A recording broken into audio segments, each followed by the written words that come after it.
And what is up, guys? Technical Tinkers here, checking in on our little 3D print operation for today. If you're unfamiliar, I own a business and I've been looking into other businesses, and I'm interested in 3D printing because I like to make stuff. I like the idea of manufacturing, so I'm starting it here at home, trying all different types of things in the 3D print space to see if I can generate some sales, learn about 3D printers in the process. Subscribe to the channel and follow along in my process. Maybe you can give me some tips and tricks and pointers. So what am I working on today? Well, it's an exciting day because I sold my first big functional print. We're gonna look at that here in a second.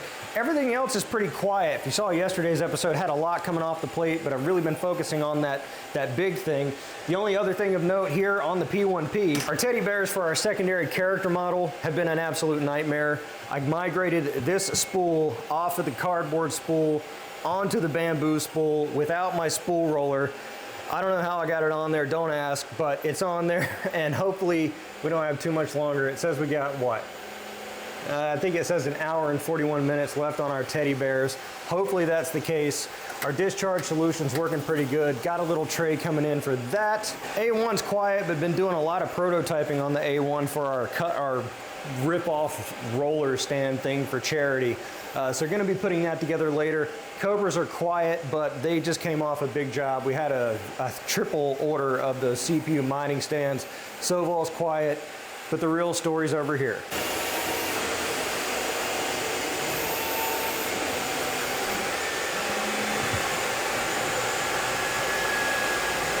That, of course, is this. It kind of marks a milestone in my little 3D printing journey, at least I feel like, because this is a functional print, and I sold it. I got money for this. This is a car fender.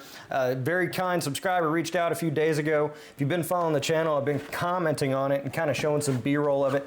Got it off the printer this morning. Now this isn't for an exact car, because I did ask the guy, and he said he's working on sort of a custom car, but he was getting quotes from different people to make this custom fender, and the quotes were through the roof. They're out of control. He asked me what I would do it for, and I said, look, it's good content for the channel. It's a good experiment, kind of prove the concept, so I'll do it at cost plus. Made a little tiny bit of money on it. It was really just kind of factoring it in based on failure, which we did have a failure, and kind of fleshing it out. I was able to get it done off the Giga this morning without too much issue. Now, obviously, I ran out of PETG. This is all in PETG on the Orange Storm Giga. It's a 0.7 layer height. It's a 15% infill with just 2 wall loops. It's pretty good. I mean, it's a little bendy, but I imagine that, you know, anything like that's, you know, the base of something would be this way. He's going to fiberglass this, resin it over when he puts it on his car, which, you know, most people do anyway. I did it in 2 parts. Now the original part, the original fender is this. It's one giant unit. I imagine it goes like this. That's kind of a big fender, I guess. Like so, and to avoid the oversized shipping charges, I cut it in half. And so if we would have shipped this all in one go, you're looking at like $300 in shipping. But by cutting it in half, it brings it down it brings it to probably gonna be about $50-something to ship this to where he's located, which is significantly less. And that's, you know, kind of how shipping just works these days. I would have liked to have done it in all-in-one color PETG. I thought I had enough, I didn't. I had to switch here halfway through.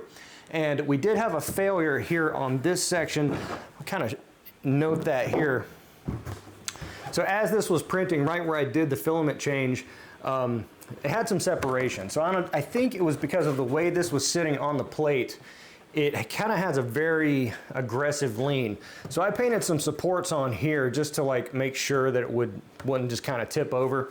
And I guess because of that lean, the weight or the heat or something caused this sort of like I was thinking about a millimeter separation.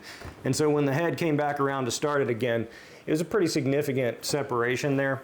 And additionally, I noted like maybe that was kind of an issue starting here because it was starting to kind of go beyond where it was supposed to go. And you can it's kind of evident here from these like little nubs on the edge. So I'm reprinting this by itself. The other piece looks great. The surface finish is fine. I mean, it's acceptable, I would think. I mean, it's a very thick layer height in PET G. It's my first time doing it. Kind of stringy. I was running it a little hot, so maybe take that down a notch. So we're gonna redo this. That one looks good. And I mean, this is kind of, again, if you've been following the channel, you know I've been doing these art prints and doing mostly crypto miner stuff and selling some things here and there, and it's not been fantastic, certainly. You know, it kind of makes me stop and think, like, do I really go in and start pursuing some of these like really small things that a lot of other 3D print Etsy sellers focus on? You know, you throw it on your Bamboo and you can print a plate of 50 of some widget that you sell for $7 on Etsy, but I don't really want to get, I've remarked on that before, I really don't want to do that and be packing up 50 orders a day at $2 profit per. It just doesn't excite me, and I'm biased in that regard. I'd rather focus on things like this or giant art prints, like, yeah, where it's a lot of risk printing something really big, or it's a lot of shipping cost, or it's a lot of, like, you know, is someone actually going to pay money for this? For those bigger pops of money, because honestly, I don't want my whole day tied up, you know, packing and shipping a million different things. I'd rather just print one thing, kind of sit and wait for it to sell, and then over time you get more and more of these things, and then it's like, you know, I pack one of these a day and I get the same amount of money. It remains to be seen if that will actually pay off or not, but again, this is so exciting to me because this is a functional thing. This is not an art print. This is not some rhinoceros head or giant atom bomb just on the wall as decor, and you know, this has a purpose. So this will go on a car and be driven around, I assume, raced or something like that. And so it's super duper exciting to me. And it makes me kind of think, like, you know, maybe should I go down this rabbit hole? And I think I will, maybe focusing on some vehicles that are commonly modded or maybe heavily wrecked, like, you know, back in my day it was the Honda Civic. I don't know what it is today. I don't think people even mod their cars much anymore, but people get in wrecks all the time. So maybe focus on a car, like I can just look up the NTSB's #1 most wrecked. It's probably the Nissan Altima, I'd imagine.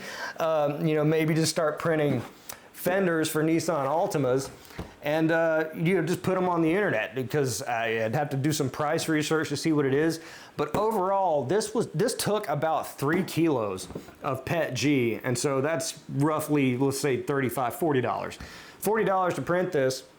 You know, if it costs $50 to ship it, you know, if you ship it in parts, if people are even willing to do that, then I can imagine that, you know, taking a $150 rip on this, I can't imagine you can get a fender anywhere else, you know, maybe if it's mass produced, for somewhere around that. So maybe people want to do this themselves at home and versus going and buying at the auto body shop. Again, this requires the price research, and I might be talking about this and research it in 5 minutes. And these things cost $20 on Amazon. I don't know. But again, very, very exciting, very, very promising. I'm eager to get this off to the customer and you know, have him put it through his paces. He was mentioning he's part of some kind of automotive journal or blog or website or something like that. So again, very excited about this. Appreciate the order. If you have custom fenders that you need done, hit me up. All right, and back here in the land of enhanced audio quality, we were doing some painting earlier on our rhinoceros head, on our mini Moai, which I'm not sure where it is, and we started in on the big Moai head with the textured granite. This is just the first coat. I wanted to give it a lot of time to dry, so I could see like areas that really needed touch up, because I planned on putting like 3 whole cans on this thing. This I'm gonna sell locally in my shop. And it's looking pretty good. I mean, to be honest, I kind of went very carefully on the face. I kept the cans warm before I started painting. Still a little layer lining here, so I'll maybe hit that one more time. But overall, the finish is looking good. Over here on the rhinoceros head, I just went in with a coat of the ivory sort of paint on the horn. And then I went and just kind of did some quick spotches here on areas that I think are kind of dark. I was looking at some pictures. Did a gray everywhere else. And then I'll probably flash off the horn just to avoid overspray and do another coat of gray and just kind of like let it blend. There's a lot of there's a lot of lines in here where the pieces of the model came together. And again, this was kind of a test print for doing it life size on the Giga. So we're gonna have to account for that. Or I could print these in full size in one big go on the Giga, actually quite, you know, larger on the Giga in one big go. And I think that's, you know, kind of a promising product because it's like a wall trophy, you know, you put on your wall. If I could just get away from these lines, because I'm not doing any Bondo or filler or anything like that. That's just not gonna happen. That's way too much post-production for what this will probably sell for.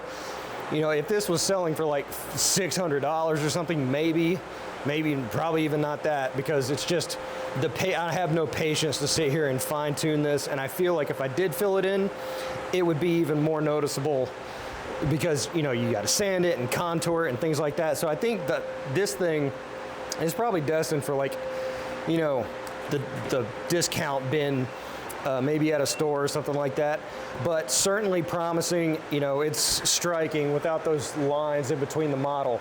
Certainly a striking print. And sort of our last thing for today is the roller. So this, again, if you've been following the process, the saga with this thing, a lot of people asked about the rollers that I use, the filament holders, the spool holders, and I was like, it's a free design on Thingiverse, but I wanted to make my own. Really, one to hold the 5 kilogram spools, which someone emailed me and said someone already remixed it and made one for the 5 kilo spools.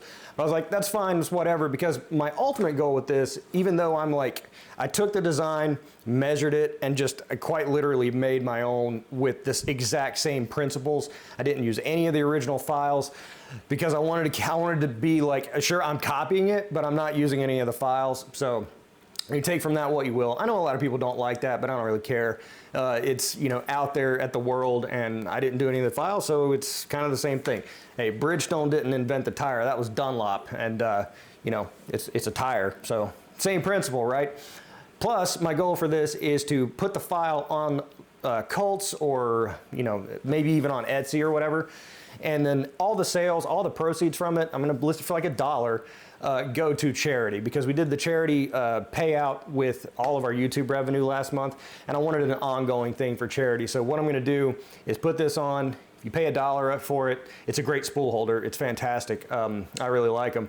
And all the proceeds minus the platform fees will go to that charity, and we'll do like a monthly audit just to kind of like keep it all up on the level. The same principle with this spool holder, 2 rollers. It takes 608 bearings.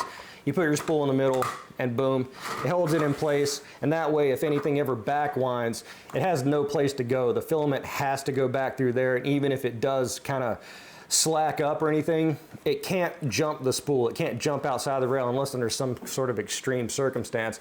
So this is a really cool design. I really like it. Learned a lot in Fusion 360, kind of migrating things over and doing fillets and chamfers on this thing. So I don't want to say I'm proud of it, because it's not my idea, but I'm proud of the fact that I was able to recreate it with some accuracy and some stability, because this thing's solid. I did this at 5% infill, just as the prototype model, and it's super duper solid even at 5%. So once I print up enough to replace the ones in my farm, probably pop my logo on them just for more shameless self-promotion. That is my lick for today. Let me know what you think in the comments below. If you've got any experience printing like car parts or bigger stuff, or, you know, stuff like that, give me all your thoughts and opinions on that in the comments, because, you know, I'm certainly very optimistic about that. I don't know that this is like, you know, I'm not going to put all of my eggs in one basket, or kind of count my chickens before they hatch, but certainly very promising, very illuminating. And again, as I've spoken about in the past, the way I see it, 3D print, you know, doing it as a side hustle, as a business, very low barriers to entry with this. Anyone can buy a 3D printer, a very high-end, high-performing 3D printer for $500–600. That's not a lot of money, and when it comes to machines that make money. So there's very low barriers to entry, and I'm in this space looking for those barriers. So giant print size is one of them.